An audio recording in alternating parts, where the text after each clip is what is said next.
Hi friend, जय श्री स्वामीनारायण। स्वागत है तमाરું श्री हरिकृष्ण किचन में। आज पण फ्लावर और वटाणानी सब्जी बनावाना छे। होटलनी सब्जी ने पण भूली जेवी मस्त सब्जी आज आपणे बनावाना छे। तो तेना माटे मैं फ्लावर और वटाणा बंनेने पाणीमां आपणे 5 मिनिट माटे बाफी लेवाना छे अने सरस बफाई जाय पछी आपणे पाणी नितारी लेवानुं छे। अने त्यारबाद मैं एक पेन में 3 मोटा चमचा तेल मूक्युं छे। तेमां राई, जीरुं, 2 सूका मरचा અને એક तेजपत्ताने આપણે એડ કરીશું।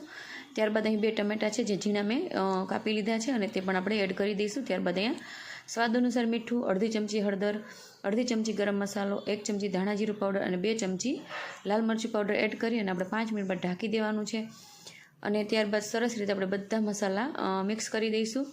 આપણે ટમેટા પણ સરસ ચડી ગયા છે, તમે જોઈ શકો છો। તો આપણે જે બાફેલા જે ફ્લાવર અને વટાણા છે એ પણ સરસ રીતે એડ કરી અને સરસ મિક્સ બધું કરી લઈશું। અને ત્યારબાદ આપણી પાસે જે મોળું દહીં છે 1 વાટકો એ આપણે એડ કરી દઈશું અને 5 મિનિટ ઢાંકી દઈશું।